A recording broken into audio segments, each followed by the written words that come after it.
है आज का हमारा डॉक्टर यूनुस की बुक का। पेज नंबर है 39 और ये शॉर्ट क्वेश्चन आ जाता है फेमस कि स्टेरिक इनहिबिशन ऑफ रेजोनेंस से क्या मुराद है। स्टेरिक स्टेरिक का वर्ड जब भी होता है ना, ये होता है फॉर स्पेस। इनहिबिशन का मतलब है मना करना। इनहिबिशन का मतलब क्या है? मना करना। यानी स्पेस के अंदर ऐसी अरेंजमेंट का हो जाना जो रेजोनेंस को ना होने दे। और आपको पता है जब रेजोनेंस नहीं होगी तो प्रॉपर्टीज में चेंज आ जाएगी। प्रॉपर्टी में चेंज हो जाएगी। जैसा कि कल हमने लास्ट टाइम कुछ कंपाउंड देखे थे जिनमें रेजोनेंस होती है उसकी बेसिक प्रॉपर्टी, और जिसमें रेजोनेंस नहीं होती उसकी बेसिक प्रॉपर्टीज में डिफरेंस था। जैसा कि हमने अमोनिया में देखा वहां रेजोनेंस नहीं है। एनिलीन जिसमें रेजोनेंस है, तो अमोनिया स्ट्रोंगर बेस बनी एज कंपेयर टू एनिलीन। आज हम करते हैं स्टेरिक इनहिबिशन ऑफ रेजोनेंस, और उसके लिए कंपाउंड दो ले रहे हैं। एक अगर इसी पेज पर देखें तो एक कंपाउंड है 23वां और एक है 24वां। 23वां जो कंपाउंड है उसका नाम है एन एन डाइमिथाइल एनिलीन। 23वां जो कंपाउंड है इसका नाम है एन एन डाइमिथाइल एनिलीन। 23वां जो कंपाउंड है ये हम बनाते हैं, ये इसमें ये पाई इलेक्ट्रॉन अंदर मूव कर रहे हैं, और इसमें ये एक पक्का पक्का बॉन्ड और एक कच्चा पक्का बॉन्ड है। जरा स्पेस हमें थोड़ी ज्यादा चाहिए इसलिए हमने जरा, ये हमारे पास एक कंपाउंड है ये जिसका नाम क्या है N N dimethyl aniline. N N dimethyl aniline, ये एक पक्का बॉन्ड एक कच्चा पक्का जो अंदर रेजोनेंस शो करेगा। और इसके साथ ये दो मिथाइल ग्रुप हैं। इसके साथ क्या है? दो मिथाइल ग्रुप हैं। यानी नाइट्रोजन के साथ दो मिथाइल ग्रुप हैं। ये स्ट्रक्चर बुक के हवाले से अगर हम कहें तो ये 23वां स्ट्रक्चर है N N dimethyl aniline. N N dimethyl aniline, और इसके साथ एक और कंपाउंड है 24वां। और इसमें अगर आप गौर करें तो इसके जो बॉन्ड है उसने अंदर रेजोनेट नहीं किए। अब क्या इसमें वजह बन रही है कि इसकी ये पोजीशन नंबर 2 पर भी एक मिथाइल है, और ये 3, 4, 5 और ये 6 पोजीशन नंबर 6 पर भी एक मिथाइल है। साथ साथ इस नाइट्रोजन के साथ भी दो मिथाइल हैं। नाइट्रोजन के साथ भी दो मिथाइल हैं। अब सवाल ये पैदा होता है कि यहाँ पर इसके पास जो लोन पेयर है वो इसके पास ही है, लेकिन इस स्ट्रक्चर में जो नाइट्रोजन के लोन पेयर है वो अंदर डीलोकलाइज हो गए। अब सादा सी बात है, हमने कहा था कि डीलोकलाइजेशन यानी रेजोनेंस की एक शर्त ये थी कि सारे एटम जिनमें डीलोकलाइजेशन यानी रेजोनेंस होनी है वो एक प्लेन में होनी चाहिए। सारे एटम क्या होने चाहिए? एक प्लेन में होने चाहिए। तो ये जो एन एन डाइमिथाइल ये वाली स्ट्रक्चर है, ये एन एन डाइमिथाइल एनिलीन, इसमें नाइट्रोजन के इलेक्ट्रॉन बेंजीन रिंग में डीलोकलाइज हो जाते हैं। नाइट्रोजन के इलेक्ट्रॉन इसमें डीलोकलाइज हो जाते हैं, और जब इलेक्ट्रॉन डीलोकलाइज हो जाएंगे, जब इलेक्ट्रॉन डीलोकलाइज हो जाएंगे तो ये क्या बनेगी? एक वीकर बेस। इसके इलेक्ट्रॉन जब डीलोकलाइज हो जाएंगे तो ये क्या बनेगी? एक वीकर बेस। इसके इलेक्ट्रॉन डीलोकलाइज हो जाएंगे तो ये क्या हो जाएगी? एक वीकर बेस। जबकि इस सूरत में ये जो नाइट्रोजन के इलेक्ट्रॉन है ये यहीं रहेंगे। उसकी वजह यह है कि ये जो पोजीशन नंबर 2 पर मिथाइल और पोजीशन नंबर 4 पर मिथाइल है, ये इस सारे ग्रुप को आउट ऑफ प्लेन कर देगा। ये जो साइडों पर मैंने बनाया है ये दो मिथाइल, ये दोनों मिथाइल इस पूरे ग्रुप को आउट ऑफ प्लेन कर देंगे। ये वाले मिथाइल, ये जो पोजीशन नंबर फिर बता रहा हूँ, ये वाला मिथाइल और ये वाला मिथाइल, ये दोनों मिथाइल इस सारे ग्रुप को क्या कर देंगे? आउट ऑफ प्लेन कर देंगे, स्पेस के अंदर इनको आउट ऑफ प्लेन कर देंगे। और जब ये ग्रुप आउट ऑफ प्लेन होगा तो इसका ये जो लोन पेयर है ये बेंजीन रिंग के अंदर डीलोकलाइज नहीं होगा। इसका जो लोन पेयर है ये बेंजीन के अंदर डीलोकलाइज नहीं होगा और नतीजतन ये इलेक्ट्रॉन पेयर यहीं रहेगा और एक्ट करेगा as a stronger base. Act जिस तरह अमोनिया में नाइट्रोजन के पास लोन पेयर रहता है, इस तरह से इसके अंदर भी क्या रहेगा, लोन पेयर यहीं रहेगा। लिहाजा ये क्या बनेगी, ये जो हमारे पास स्ट्रक्चर है ये स्ट्रक्चर क्या बनेगी, स्ट्रॉन्ग बेस। लिहाजा ये स्ट्रक्चर हमारे पास क्या बन जाएगी, स्ट्रॉन्ग बेस बन जाएगी, क्योंकि इसका जो लोन पेयर है, इसका ये जो लोन पेयर है ये यही रहेगा कि ये जो साइडों वाले ग्रुप हैं इस पूरे ग्रुप को आउट ऑफ प्लेन करेंगे। और इस फिनोमेना को हम नाम क्या देते हैं, स्टेरिक इनहिबिशन ऑफ रेजोनेंस। यानी ये जो ग्रुप थे, ये जो ग्रुप थे, ये जो ग्रुप थे, इन ग्रुप ने इस सारे ग्रुप को क्या कर दिया, आउट ऑफ प्लेन, और इसकी रेजोनेंस नहीं होने दी, यानी इसके लोन पेयर की डीलोकलाइजेशन नहीं होने दी। और इस अमल को हम नाम क्या देते हैं, स्टेरिक इनहिबिशन ऑफ रेजोनेंस। और इस कंपाउंड का नाम है एन, इसका नाम तो था एन डाइमिथाइल एनिलीन, और इसका नाम है 2,4,2,6, एक 2 पर एक 6 पर 2,6 एन टेट्रामिथाइल एनिलीन। तो 2,6 एन टेट्रामिथाइल एनिलीन। तो अगर आपसे पूछा जाए ये जो कंपाउंड है जिसका नाम क्या बता रहे हैं, 2,6 N tetramethyl aniline is a stronger base as compared to NN dimethyl aniline। और उसकी वजह स्टेरिक इनहिबिशन ऑफ रेजोनेंस है। उसकी वजह क्या है, स्टेरिक इनहिबिशन ऑफ रेजोनेंस। उसकी वजह क्या है, स्टेरिक इनहिबिशन ऑफ रेजोनेंस है। उसके बाद नेक्स्ट टॉपिक की तरफ हम चलते हैं जी। नेक्स्ट टॉपिक है हमारा आज का हाइपर कॉन्जुगेशन, या फिर इसे कहते हैं no bond resonance. Hyperconjugation, hyperconjugation, hyperconjugation, या फिर इसको कहते हैं no bond resonance. Hyperconjugation, या फिर इसका नाम है no bond resonance. No bond resonance यानी रेजोनेंस में तो आपने कहा था, एक बात कंफर्म थी, याद रखें, रेजोनेंस में पाई बॉन्ड या फिर अनशेयर्ड इलेक्ट्रॉन पेयर मूव करते हैं। बात जहन में पक्की पक्की बैठा लें कि रेजोनेंस में लोन पेयर या फिर हमने कहा था लोन पेयर या पाई इलेक्ट्रॉन, लोन पेयर या पाई इलेक्ट्रॉन मूव करते हैं, जबकि हाइपर कॉन्जुगेशन में सिग्मा बॉन्ड मूव करेगा। हाइपर कॉन्जुगेशन में सिग्मा बॉन्ड मूव करेगा इन अनसैचुरेटेड सिस्टम। हाइपर कॉन्जुगेशन में सिग्मा बॉन्ड मूव करेगा इन अनसैचुरेटेड सिस्टम। खाली रेजोनेंस में क्या मूव करता था, पाई बॉन्ड, या फिर क्या मूव करता था, लोन पेयर इन अनसैचुरेटेड सिस्टम।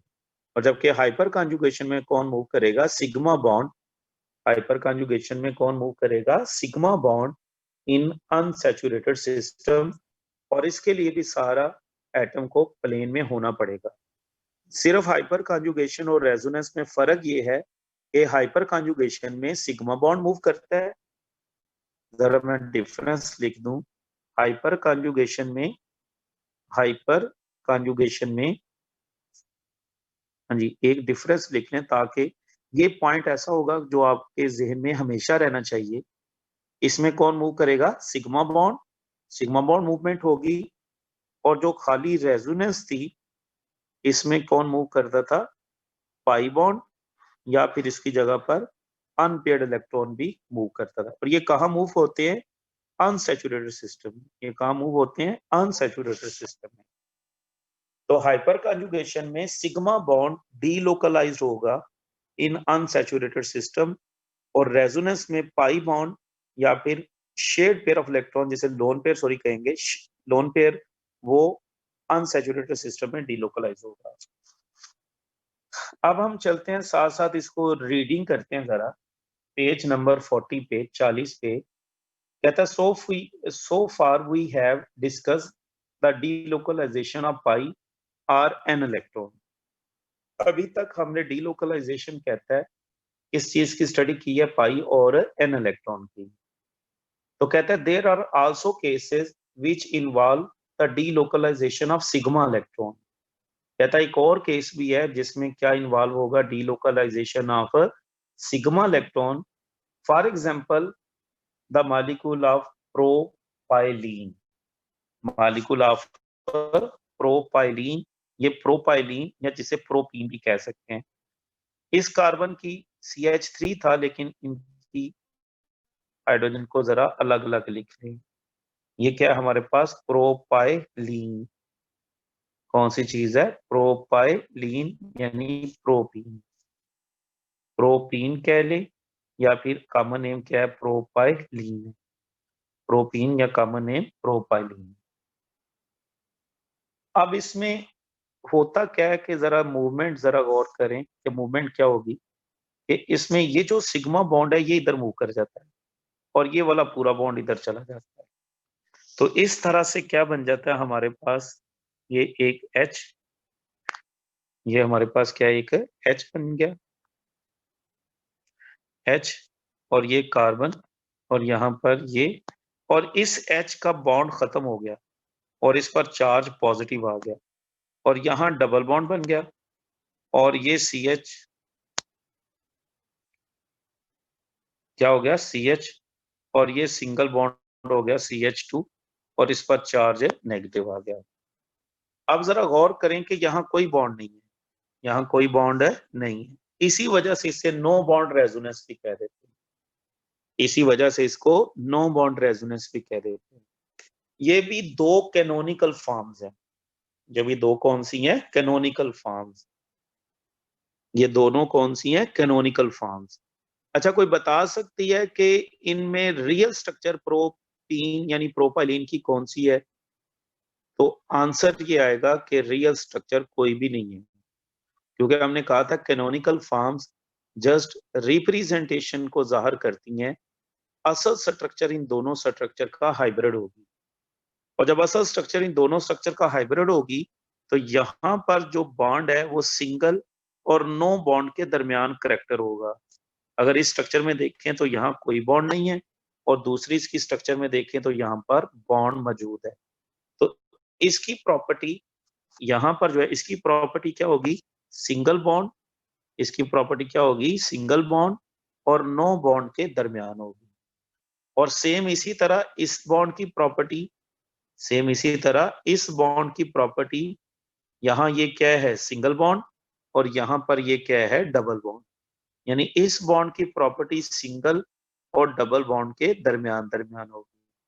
और इसी तरह इस बॉन्ड की प्रॉपर्टी यहाँ डबल है और यहाँ क्या है, सिंगल। तो इस बॉन्ड की प्रॉपर्टी भी डबल और सिंगल बॉन्ड के दरमियान दरमियान होगी।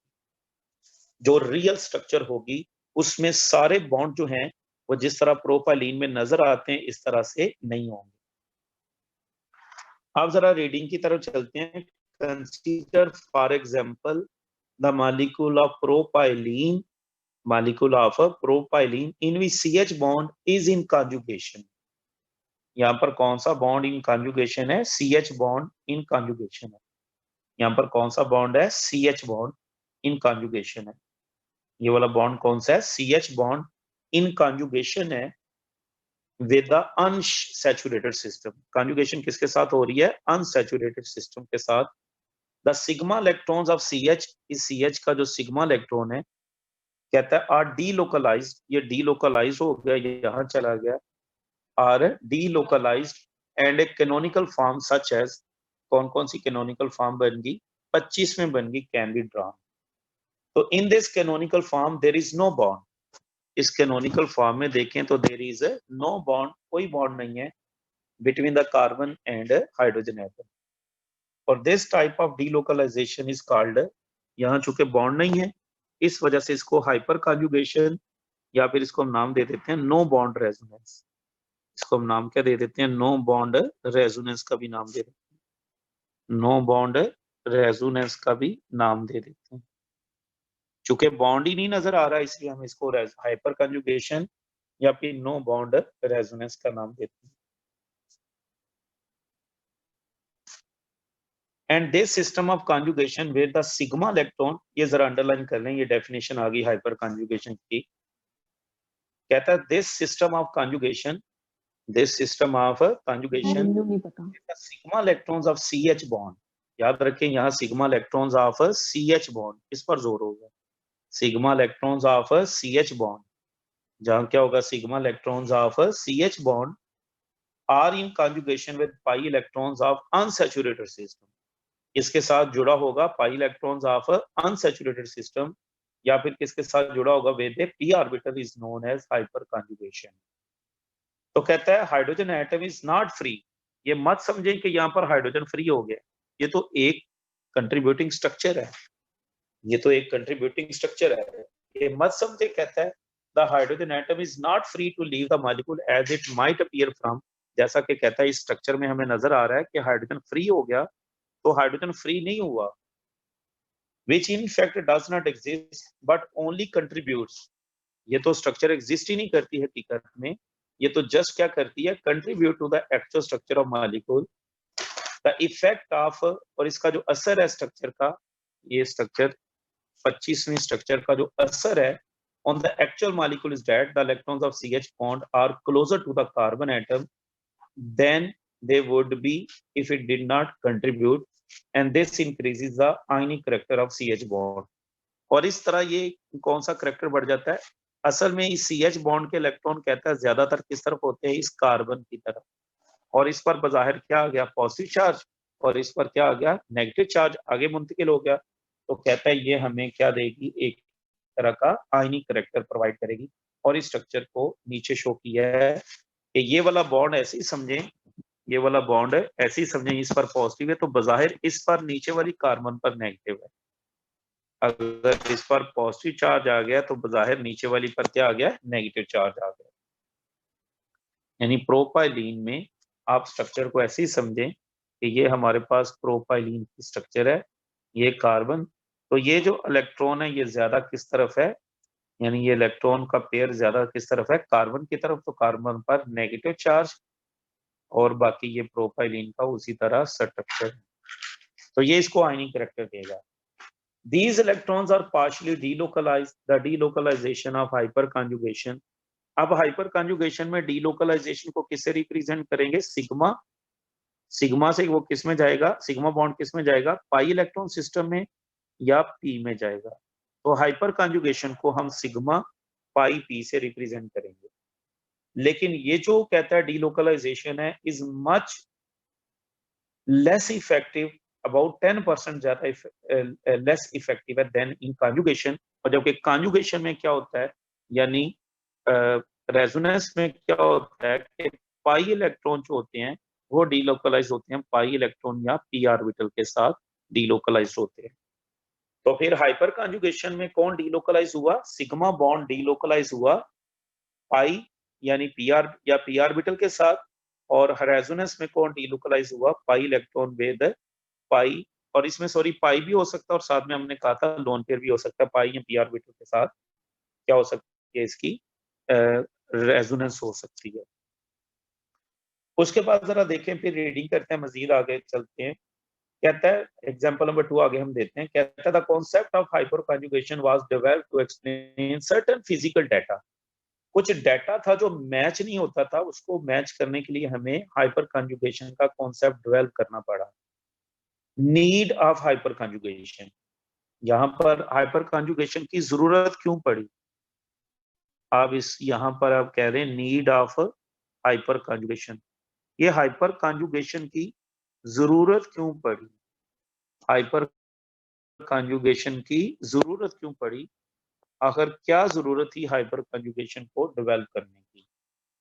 जैसे एक एग्जांपल और दे रहा है प्रोपाइन की, एग्जांपल किसकी दे रहा है, प्रोपाइन की, तो प्रोपाइन में जरा गौर करें तो क्या है, ये प्रोपाइन ये CH3, लेकिन उसका CH बॉन्ड को हमने अलग से लिख लिया, ये हमारे पास कौन है, प्रोपाइन का स्ट्रक्चर, ये ट्रिपल बॉन्ड आ गया प्रोपाइन, और इसकी कंट्रीब्यूटिंग स्ट्रक्चर ये बन सकती है प्रोपाइन की, कि ये वाला बॉन्ड इधर शिफ्ट कर दें और ये वाला बॉन्ड इधर शिफ्ट कर दें, तो ये प्रोपाइन की कंट्रीब्यूटिंग स्ट्रक्चर बन जाएगी, जिसे no bond sigma bond move कर गया, यहाँ पर इसके ऊपर चार्ज कौन सा आ गया, पॉजिटिव, और यहाँ पर भी क्या आ गया, डबल बॉन्ड, और यहाँ पर भी क्या रह गया, डबल बॉन्ड, और साथ में इस पर चार्ज इलेक्ट्रॉन का पेयर मिल गया।